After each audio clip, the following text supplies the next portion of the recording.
Hello, everybody. I am really excited to get started with our new science unit. We'll be doing a couple of weeks with two of the investigations in this unit. Then we'll take a break and go back to our social studies, and then we'll return to this unit again. This is my favorite science unit that we teach, and I think it's one that you'll be able to participate at home quite a bit.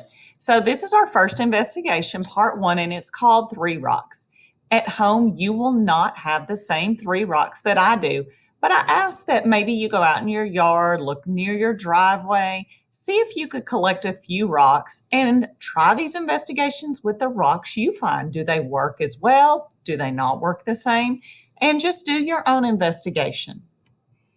So, the first question that we're going to focus on today is what are properties of rocks and how do they change? So, I've bolded the word properties. A property is how you describe something. So, I have some rocks on my plate and I'm going to make my screen larger. We're going to look at these real close and we're going to discuss what properties are. All right, so now you are able to look down at Miss Lambert's plate. Sorry, I'm moving those the wrong direction for y'all. And see some of these rocks. So you'll notice I have three different types of rocks. The first property that's the easiest to notice is color. So I notice the color of these is a reddish type color. How would you describe these? Gray. And what about these? Maybe a tan or off-white. All right, I'm going to adjust my screen again and we'll hold these up and look closer. So let's take a real close look at this. So this is interesting for y'all to be able to see this at home because you're actually able to get quite a bit of the detail. What do you notice about this reddish rock? There's holes in it. That would be another property. When I feel it, it feels rough. It's not smooth to my hand. It feels very rough. Okay, let's look at this next one, the one that is gray in color. I notice there are stripes along it. There's not holes like the red one had. When I feel it, this edge is somewhat smooth. They're all hard, but it's smooth when I rub it. This one, again, this is hard, but it's really bumpy and rough. Okay, let's look at the next one. So this is the one that's kind of that tan off whitish color. I see some other color variations kind of in those edges, maybe some grays. It also has more of a smooth feel. And I wonder if you can see what just happened to my finger as I touched it. So it's kind of chalky. That might be a property that I could say it's chalky. I'm sure little girls especially have looked for rocks like this where you can ride on the concrete and that rock will break apart easily. All right, so the next part of our investigation is helping to answer these questions. So we can talk about properties, the color, the roughness, smooth. We can talk about size too. This rock is smaller than this one. We can talk through all of those things. The question we want to focus on today is how do those properties change? Does the rock always stay exactly like this? Or can it change? So that's what we're going to look at a lot this week, especially today and tomorrow. So I'm going to try to get y'all a good angle and show you what you'll be doing today. All right, so let's think about some of the information that I need you to know about rocks. So rocks all come from the earth. So they are called earth materials. So there may be times I call them rocks, or I may say earth materials because this is something that naturally came from our earth. Humans did not make this. So when you go outside and collect your rocks at home, observe your rocks.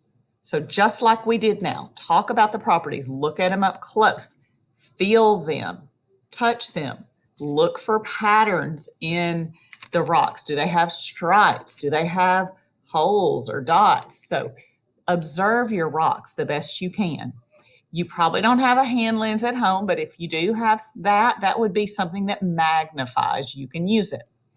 So you can gather just like a Ziploc bag of rocks and look at those at home. Think about your rocks at home. How many different kinds of rocks did you find at home? I had 3 different rocks here. How many different rocks did you find? And I could make some observations about that. So I could tell you that we talked about this rock was tan in color. It is a hard rock like all of my rocks, but it also has a smooth surface where these sides are here. This rock is red in color. It is bumpy. It is rough. The surface is very rough.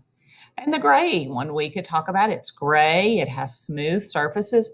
So what all can you notice about your own rocks at home? Next is our investigation part for today. What happens when you rub rocks together?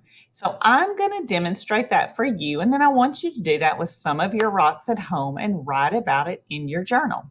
So I'm going to see if I can get you a good camera angle to watch as I rub these rocks together. So here we go. So the first one I'm going to do is going to be the red with the red rock. So I'm just going to take them and rub them together. Do you notice what's happening? Can you see the powder right there?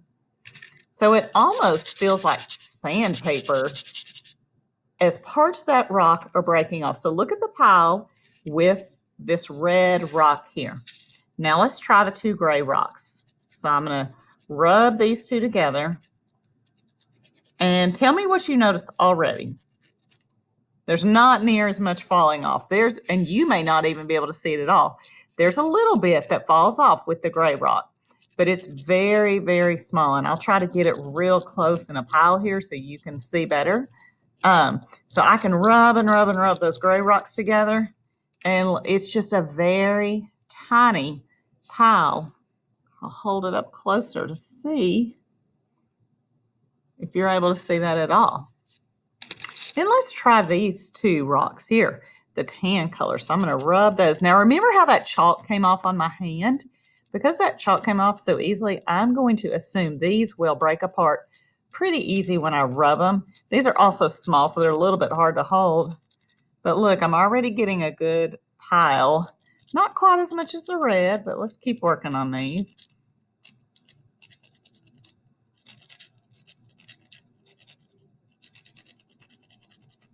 And there we go. So if you'll notice right here is the gray, the tan, the red, and it really is easy to tell how much more the red broke apart, but also this tan broke apart pretty easily. So today at home, rub the rocks together that you have found, and then we'll journal about it. So let's just have a quick discussion before you journal. I want you to know what a geologist is. I want everybody to look at this word here, geologist. People who study rocks are called geologists. So for the next month and a half, you're going to be acting as a geologist. You acted as a geologist today.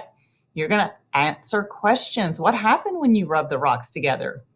What might we call the tiny pieces that came off the rocks? I want you to think about that. You'll journal about that.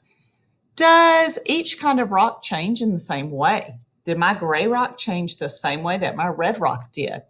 Was there one rock that made more dust? One thing that we didn't do was do the white and black paper because I didn't know if y'all would have that at home, but you can also try different colors of paper when you rub your rocks. And how does the dust feel when you put it between your fingers and rub that? So what this process is called is weathering. Say that with me. Weathering. When rocks rub or bang against one another, small pieces break off. This is a scientific term called weathering. What's it called? Weathering. The small pieces feel rough and gritty like sand. And that is what happens when rocks rub together. So now you'll be getting your science journal and you're going to describe, sorry, I didn't mean to jump ahead. You're going to describe to me what happened when you rubbed your rocks together. So I'll have an example of my journal, but you will have different types of rocks at home. So yours might not work as well. When I write my journal entry, I'm going to describe that the red ones had a lot more weathering or sand break off than the gray ones did.